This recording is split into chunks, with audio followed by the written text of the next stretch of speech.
Hello and a very warm welcome to today's program called All About the Brahma Kumaris. We are here today to interview Sister Denise, who is been following the principles and practices of Rajyoga Meditation with the Brahma Kumaris, and she has been doing so for the past 40 years. Sister Denise has been the first student of the institution in the West, like I said, for the past 40 years. We are here today to ask previously unasked questions about the Brahma Kumaris, what it's all about, what are its beliefs and practices, and to get to know the behind-the-scenes workings of this interesting institution.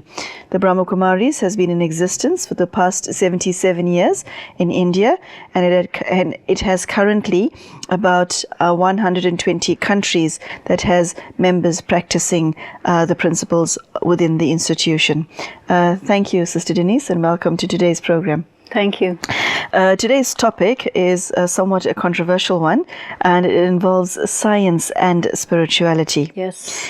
There are many Brahma concepts within the Brahma Kumaris which will cause somebody with a basic understanding of science or even a PhD in quantum physics to think that we who practice within the institution Rajyoga Meditation will consider us to be completely nuts because of the beliefs, because it's so at odds with what science is considered to be commonplace.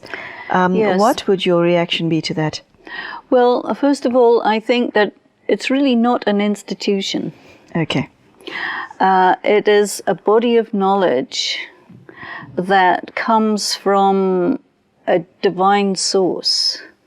Science is human observation of matter and the laws of matter, whereas spirituality doesn't come from observation and drawing conclusions from those observations. So it's arrived in a very different way. We use the word recognition, and it's a very subjective thing. Science is objective.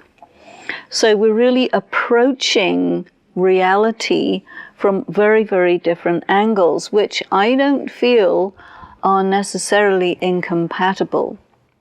I have a good friend in California who is a biophysicist, Beverly Rubik, who is particularly interested in bringing together science and spirituality. So her view as a physicist is that they're really not incompatible, whereas the conventional scientific establishment does not hold that view. Science is reductionist. It is based on an assumption that everything that can be measured exists, and if it can't be measured, it doesn't exist. And now, the idea of the observer effect is having to be dealt with, that the observer actually alters the experiment. And so what is that? The science hasn't been able to really deal with that in a satisfactory way.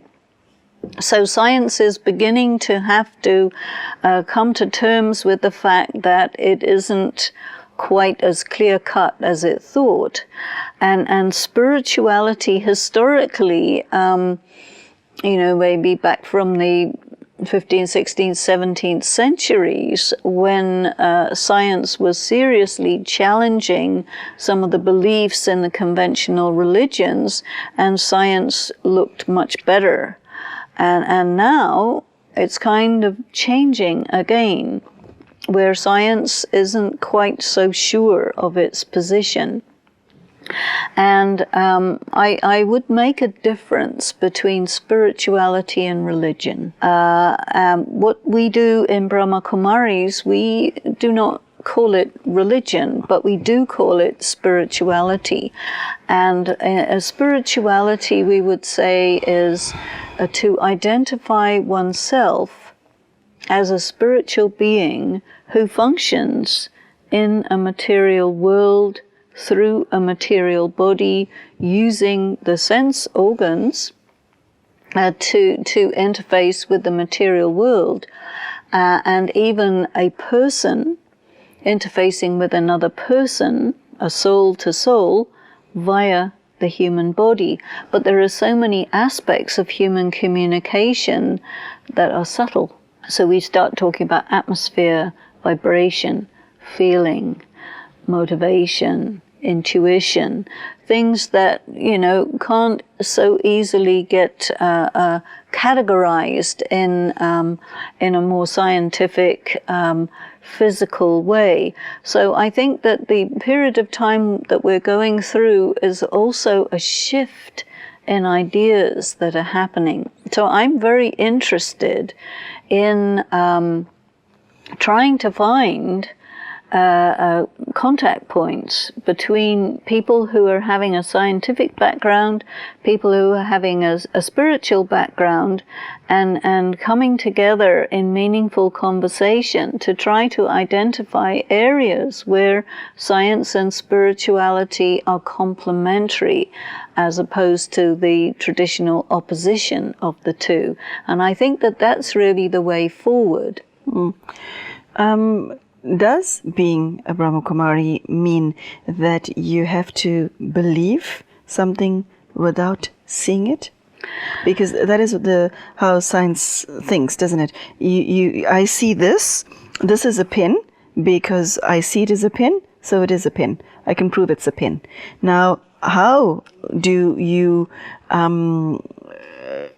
explain to a scientific mind, well, God exists, although I can't see him? Well, we look at it in a different way. Anything that's physical that you can see and touch, science has also said that, well, it's just energy, and it's not as solid as it seems to be. Einstein had said that our sense perceptions, our sense of touch, seeing, hearing, tasting, and all of this, is effective only in the everyday world. Once we start to look at matter beyond the everyday world, our sense perceptions are no longer useful. We cannot see X-rays, gamma rays, we cannot make contact through our sense organs with things that are outside the realm of everyday reality. So they have started to really, go to dimensions where these things are really coming under question. So, being a Brahmakumari there isn't anything like being a Brahmakumari. You say, okay, I consider myself to be a spiritual person, and I relate to and subscribe to the things that other people in the Brahma Kumaris community subscribe to and study. So then in that sense you could say, I am a Brahma Kumari, but actually it'd be better to say, I'm a spiritual being, and then coming into community, coming into relationship with people who are like-minded in certain ways, we would use that identity. But, you're a thinking being, and you think what you decide to think. Nobody can force you to think a particular way. It's not a question of indoctrination or anything like that. The body of knowledge is presented to people who show interest, and this was what also happened to me. I was very interested in learning how to meditate. There are a lot of people, they say, looking for truth, and I was one of those, looking for truth. What is truth? I don't know. What are you looking for? I have no idea. But if I find it, I'll know. So there is that kind of idea of recognition. And I think that people who do decide that they're going to study this knowledge and apply the principles and live the lifestyle and all of that, they decide that because it makes sense to them. It may not make sense to many people, but it makes sense to someone, they'll do it. It's like shopping. You go shopping for a washing machine, you say, okay, this one fulfills my criteria, I buy that one. In the same way, there's all sorts of philosophies out there in the world. And I think a person who's a seeker will study, will shop around and so on, and who ends up with Brahma Kumaris does so because it fits, it seems right, relate to the other people, and you start doing it, and pretty soon you say, yep, this is good for me. And you also see that among the community of Brahma Kumaris, which is why I prefer to call it a community than an institution, there's a wide variation of how people interpret the information, how they choose to apply the different lifestyle ways, and I find that very interesting, that there is that huge variety, and that we are able to study together, coexist together, serve together, even where there is quite a broad spectrum of interpretation. And this is why I sometimes find myself calling it an embryonic civilization. Yeah, That's very the civilization. Beautiful term. I like. It's not born, but it's getting born. It's happening. You start to see another person as a soul. You start to really live your life as if you are indeed sharing your life with the divine supreme being, and you decide that you will take guidance from that source, and you will move forward paying attention to your karma, developing your character, serving where you can, enriching yourself spiritually, and moving along this path of life headed towards this idea of a renewed world, a new civilization based on spiritual values, spiritual principles, spiritual virtues, as opposed to the current civilization, which we call a Western civilization, very much based on materialism, which I think has failed humanity. And this is why so many people are saying, well, it has failed us, what do we do now? And so I think turning to a spiritual source is a logical consequence of that. How would you explain to somebody who sits in front of you that according to the Brahma Kumaris, time is 5,000 years? It's a cycle. There are many cycles. Recently I was in Mexico, where you have many of these images of the Mexican time cycle, which is also 5,000. The Hindu time cycle is 5,000. When you speak about Mexican time cycle, is it different from the Mayan calendar? The Mayan calendar is 5,000. Yes. Astrologically, Western astrology, you have a 28,000 year cycle, which is this process of the stars making one full circle. So there are many, many time cycles. You have the cycles of the moon, you have the annual cycle of the seasons, many cycles. And so we look at time in this 5,000 year repeating cycle, within which there are these ages, the golden age, the silver age, the copper age, the iron age. And I think that, it gives us a way to conceptualize our eternity, our immortality, because it's very difficult for a person to think, I am an eternal soul. How do you think about eternity? It's very long. We in Western civilization tend to think in linear terms. They say the scientific community has placed us smack in the middle of a 28 billion year long line. They say 14 billion years ago there was a Big Bang, and after another 14 billion years there'll be another Big Bang, and poof, that's it, goodbye. But we're right in the middle of that, so we're okay. We will carry on.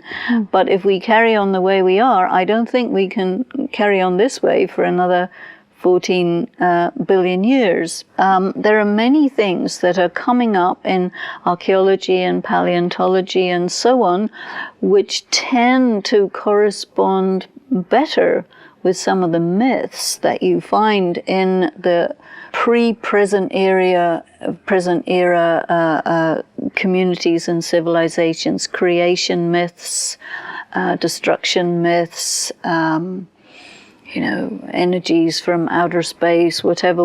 There's a lot of these myths and legends that talk about huge changes that happen in the world from time to time, and the geologists show this also in the different ice ages. The one very recent thing is, on the day when all the dinosaurs died, most of the bees also died. Okay. Most people don't know that. Well, it's on the news at this time. And if you follow some of these discoveries, you find that there's a story that it says that from time to time, things get reset drastically, just like you can reset your mobile phone if you want to and just go back to the beginning. In a way, I think this idea of the cycle is that when things reach a point where you can say the entropy reaches a maximum point, you press a button and start again. Okay. And so we can do that. Dr. Emoto's experiments on the observer affecting the observed. His experiments were strictly about water. And the effect of thought, words, prayer on water. Positive words, negative words in different languages even. Very interesting how the water responded. Why has this made people in the field of quantum physics uncomfortable? Need to ask them. Because I really am not adequately informed or skilled in the field of physics to really be able to speak on their behalf. Okay. According to the Brahmakumaris, was the earth actually created? And if so, by whom? Our understanding is that matter is eternal. The earth is also eternal, but it goes through changes, and every so often it will replenish itself, reset itself. And I think that the spiritual practice that we do is a very important part of that reset and that replenishing. The idea is that matter loses its own integrity and reaches a state of depletion, just as the soul also reaches a state of depletion. And our idea of God is that this being we call the Supreme Soul is completely changeless or immutable. The soul is sometimes filled with spiritual power, and when this energy comes into motion through life on earth, this energy gets dissipated and depleted. In the same way, the earth itself, there is a point in time every so often where it becomes completely in a pure state. We use the term sato pradhan, absolutely pure. And then when it becomes old and depleted, then it becomes what we call tamo pradhan.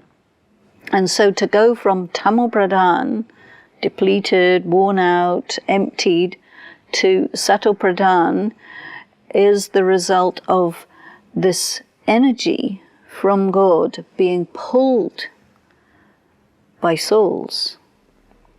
So the soul gets recharged, and even matter gets recharged, and then on a physical level that becomes manifest. So we think that just the act of meditating and drawing this energy into ourselves and letting it, it's going to affect our bodies, it's going to affect the environment. So we just keep doing it in the thought that eventually it'll reach a point where a real transformation on a physical level can happen. Yes. So we think that the earth is forever, but that every so often it gets renewed. And we think that that is a creative process. God is always called the creator, so that at the time when the earth is totally depleted, maybe then the creator will make this energy available, and we connect with it mentally and just draw it, become a kind of conduit for it. This is the idea. Does the Brahmakumaris have an active relationship with the scientific community? And if so, how? I think that there are quite a lot of people who are part of the Brahmakumaris community with a very considerable scientific background. And these people have the knowledge and the expertise to communicate to the scientific community because they have expertise in both areas. And so they will do that. But I think it's very much not the Brahmakumaris community and the scientific community, but it's individuals who do this. And within the scientific community, there's a big variety of people, and of course we think that anyway, whatever you are, you're still a soul, and you can have a soul who is fundamentally spiritually hungry and interested, who has a background in science, and if they encounter Brahmakumaris, they may well find themselves, filling in the gaps and putting the dots together and saying, yes, I can express the relationship between science and spirituality, and that will be very interesting when people start to do that. And, in the Brahmakumaris literature, there are predictions. And some of the predictions say that a time will come when the scientific community it becomes that section of humanity that says, what the Brahmakumaris are saying about the soul is right. That time hasn't come at this stage, but it is one of the predictions. So, within the body of knowledge, there are statements like that, many types of predictions. If you have a person, use the example of Stephen Hawking earlier, but somebody who is of a scientific background, who is genuinely interested in learning spirituality, but obviously he's coming from a scientific perspective. That's his way of approaching life. And you will say to him something that you're not your physical body, you're a soul. Well, it depends. You don't know, because one thing I've learned is I really can't deal in hypothetical examples because they're never true. Okay. And I can't do generalizations because they're never true either. So the only thing I can do is somebody comes with whatever background they have, and we have a conversation and we see how it goes. Because as I said before, it's not about me trying to impose an idea on somebody. That doesn't make sense. I remember having this conversation with my father when he was aware that he was going to die and leave his body, and I asked him, how he was preparing for his death and what he thought would happen next and all of these things. And his thinking really didn't include very much on a spiritual level. So, okay, there are people who just don't go into that. And he was one of them. My mother, on the other hand, interestingly, she was in a very severe car crash where she went into coma for a couple of weeks. And when she came out of the coma, she said to me, "Oh, you know, I know what you do in meditation. I know where you go. I was there." Yeah. And then we had some very interesting conversations on the basis of what she had experienced during that period of time in coma, when of course the soul is very detached from the body. So, you know, these were just two individuals who happened to be my parents, very different people, very different approach to spirituality, in the same family.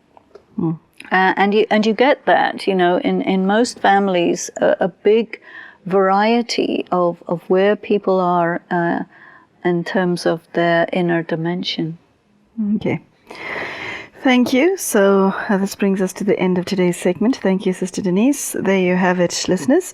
As far as science and spirituality is concerned, we will take each person on a case-by-case basis.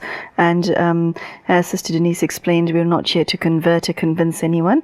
Brahma Kumaris just shares what it has to share, and it's up to the individual to accept what they wish to or not. We thank you for joining us today, and we will see you soon. Thank you and goodbye.